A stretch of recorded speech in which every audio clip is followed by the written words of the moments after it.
Let's talk about what does it cost to buy a home in Virginia Beach in 2021. Let's go.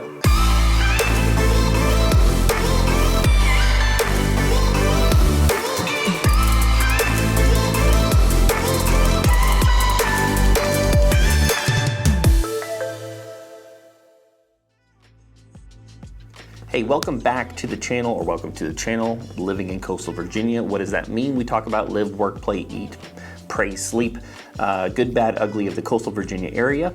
My name is Dan Inman, if you're new to the channel, and I am a local realtor. I created this channel to show off the area, give you an idea of what it's like for both locals and people that are potentially looking to relocate all the same. So today we're going to talk about what is the cost to buy a home in Virginia Beach and give you some ideas of what that's going to look like, closing costs, down payment, average sales prices, and what does the high-end luxury market also look like. But before we do that, if you'll do me a favor, hit the little subscribe button. It'll let you know when content like this drops every Monday and Friday. And if you find this content useful at the end, please hit that little like button. It lets me know that I'm putting out stuff that's helpful to you so I can continue to adjust it. Hey, if you don't find it helpful, let me know down in the comments of what you're actually looking for, and I want to make sure that I'm putting out the content that you find useful. And if you are looking at moving into the area or out of the area and you want that process to be as smooth and painless as possible, again, I'm a local realtor, my wife is a loan officer. We work a lot of time together as a team to make that process seamless. Our contact information is down below. We are the people that respond to that, and we'd love to hear from you. All right, let's talk about what does it cost to buy a home in Virginia Beach.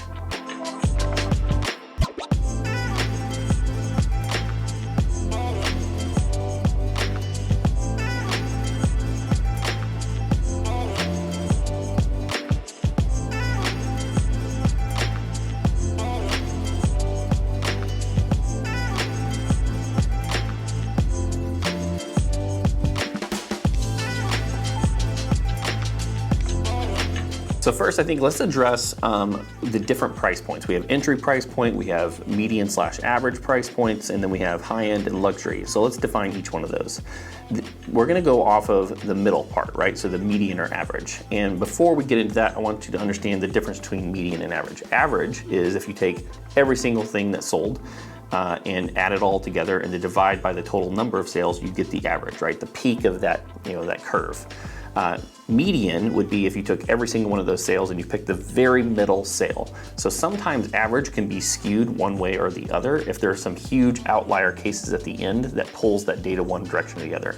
In our case, median and average is pretty daggone close, and the average for Virginia Beach right now is right around $350,000. So if we take that and we go, all right, well, what's the entry level market? The entry level market is going to be between $200,000 and $300,000 for Virginia Beach.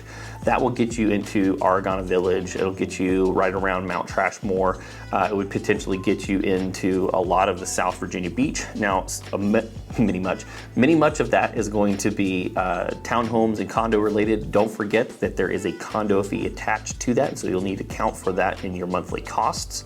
But there are plenty of options in Virginia Beach between $200,000 and $300,000. 2-bedroom, 3-bedroom options, 1-2 baths. That could be a great entry-level point for you and your family. The average, though, is going to be right around that $300,000, $350,000 to $400,000 range, which is going to get you in, I'd say South Thorogood, South King Grant. There are plenty of options again in South Virginia Beach.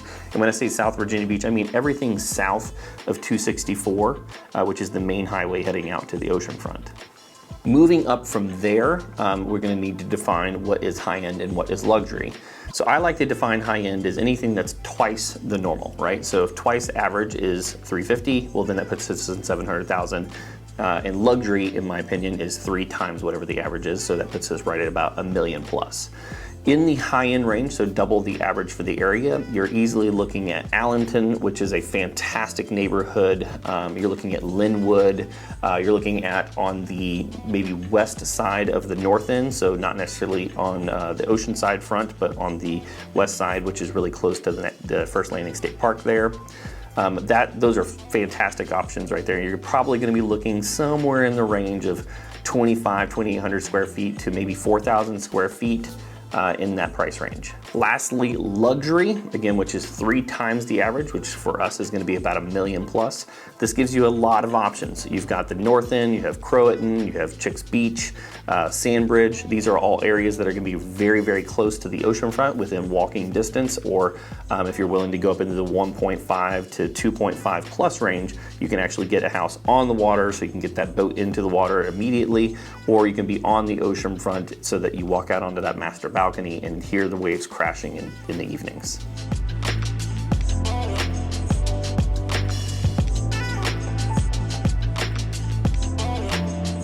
Next, let's talk about closing costs. Now, these range because of 2 things. You have what are called fixed closing costs and variable closing costs. A fixed closing cost is exactly what it sounds like, something that does not change.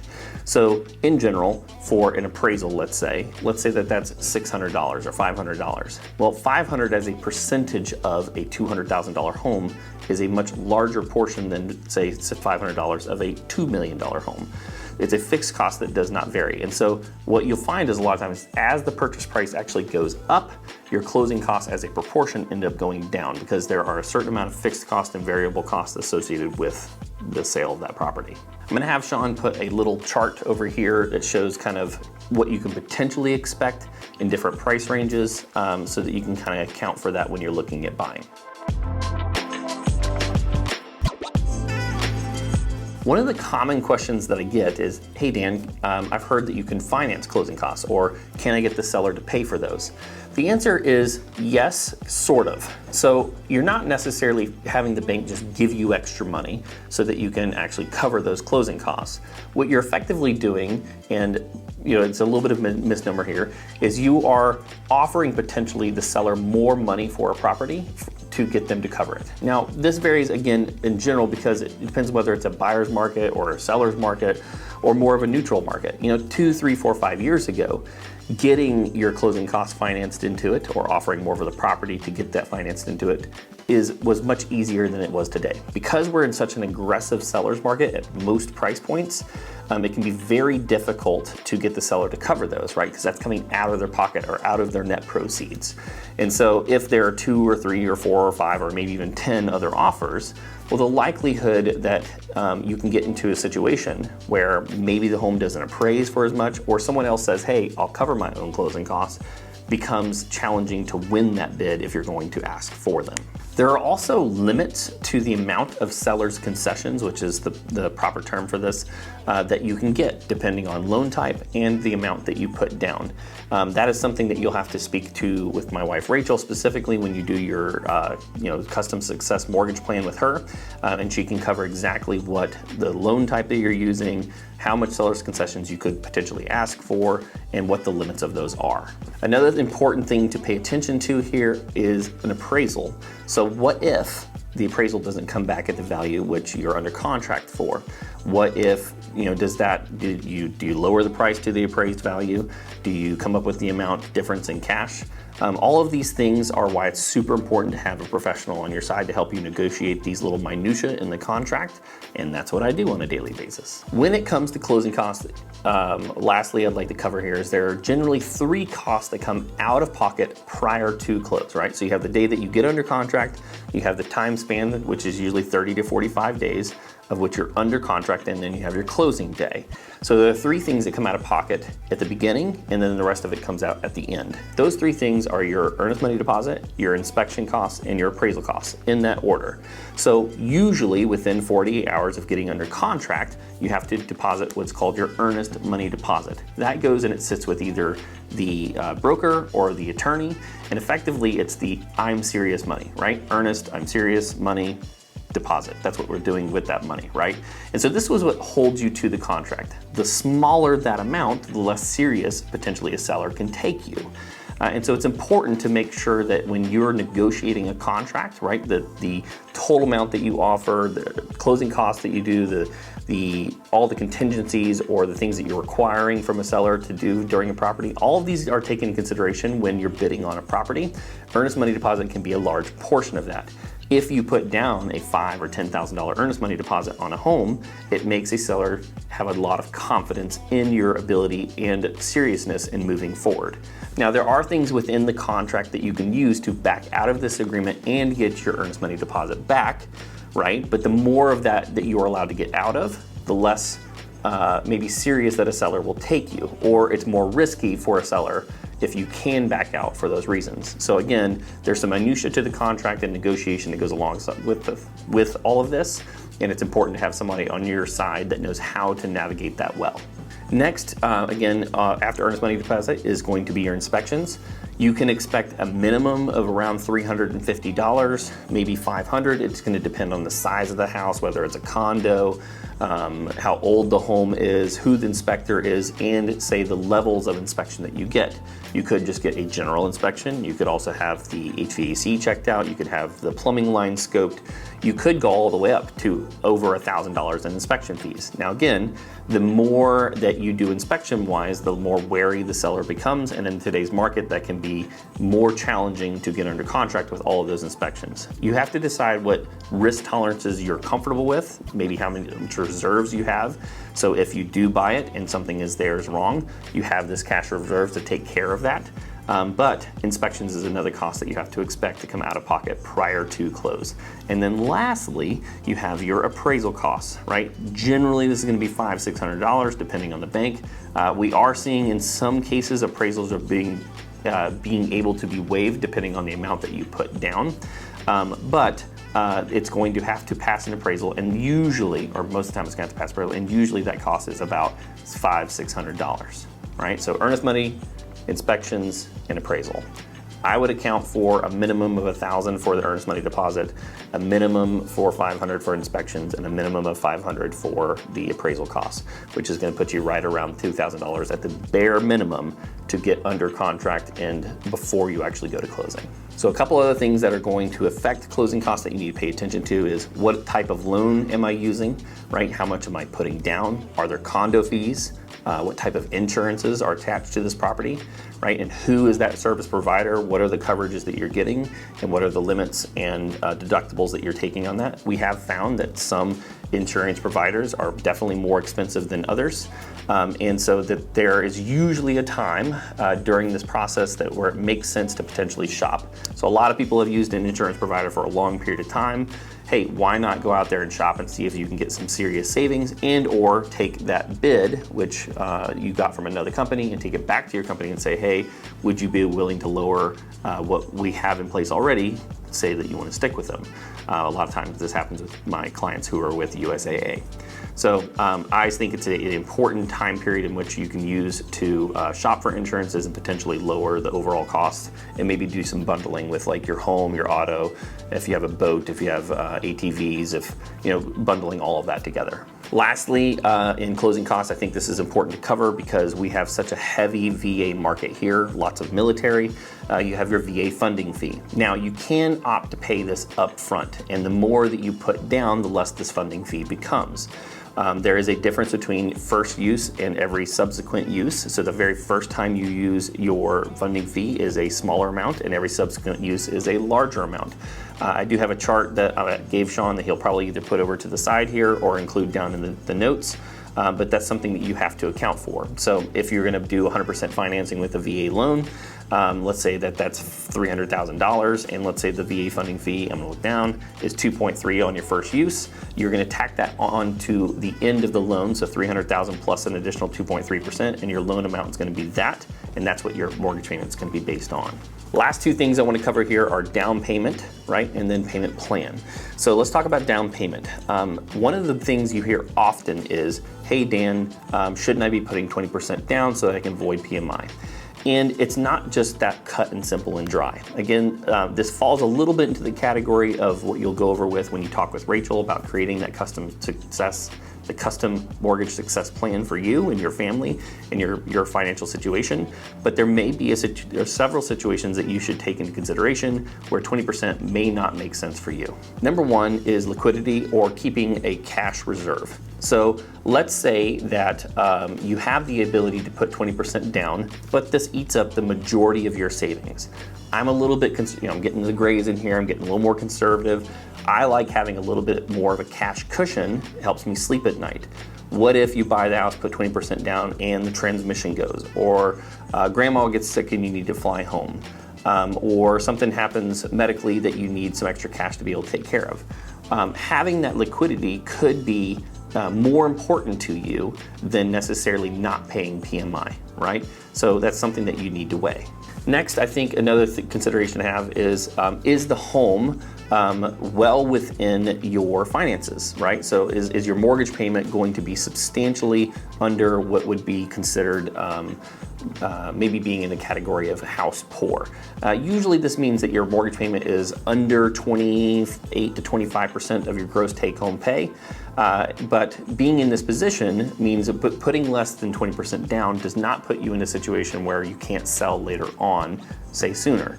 Also, this also usually means that you're buying something in the lower price range or something that is well within your price range, and that category, usually rents will cover what your mortgage payment is. So the likelihood to need to sell is also lower, and therefore a little bit less important to maybe put 20% down to be less risk averse or more risk averse. We'll say less.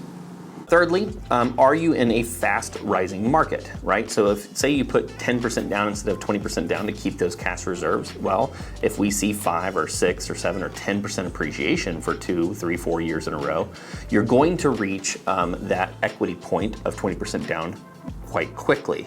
And so if you're in a conventional loan product, this does not apply to FHA, that automatically that drops when your mortgage is 78% of the original purchase price. And so if you're in a rising, quickly appreciating market, it could be less important to put that amount down. Two other things here. One is your overall cash situation. It may make sense for you to keep more money in the pocket. You want to weigh out, I'm not a financial advisor, I don't play one on TV, but you may want to talk to your wealth strategist or your wealth advisor about this. Is the cost of the PMI and the interest on the additional loan less than the amount of, let's say, 5% and 20%, you take that extra 15% and invest it in what the investment could return, right? And again, it's weighing and balancing this. So if you're in a position going, well, let's use $300,000 as an example, right? Well, 15% of that is $45,000, right? Will that $45,000 get me a better return than the savings I would get paying on PMI and the interest on that additional loan amount? Lastly, obviously, is you don't have any other choices. So let's say this is a vacation home or maybe a second or third home or an investment property. Well, you may be required to put down 20% by the bank and you don't have any other option there. Lastly, I think it's important to talk about payment. So obviously the amount that you put down, the interest rate that you get, the payment type of loan or the loan product that you get is all going to affect this and make this vary, but you need to account for PITI, so principal, interest, taxes, and insurance. Now, 2 of those are generally fixed. Most people are getting loans that are fixed loans today, and so your principal and interest stay the same. The 2 things that can vary, however, are your taxes, right? Let's say you buy a house and you do some improvements and the city comes out and reassesses it. Well, you're gonna be paying taxes on that new higher assessed amount. Insurance, well, if you change the deductible or your insurance carrier or your total coverages, you may end up paying slightly more with that variance in the insurance costs. I think it's really important here to understand that when you're evaluating payments and down payments, that starting this process earlier rather than later will potentially save you thousands, maybe even tens of thousands of dollars down the road.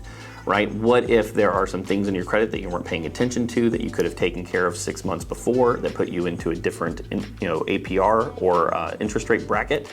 Well, that's thousands of dollars, and the higher the purchase price, the more that affects you long term. The other thing is, what if having that loan consultation, potentially you understand, hey, actually putting the 5% down versus the 20% down is actually going to be a better move for us long term, which means that we can actually go out and buy the house that we want now versus waiting till when you have the 20% saved. You don't know how to get to point B if you don't know where you are, right? So you need to figure out where point A is so that you can create a plan to get from point A to point B. And that's what Rachel does day in, day out. One of the things we pride ourselves here is that we are not, I guess, categorized as salespeople. I like to categorize us as consultants.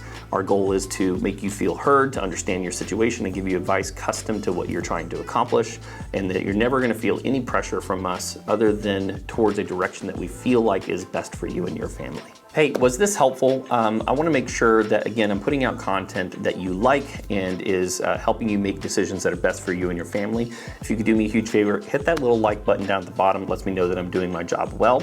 And if you hit the subscribe button, you'll see more content like this. As much as I love making this content for you guys, I love more doing my job as a real estate agent and running our team. Maybe Sean will put in a picture of our latest team photo here.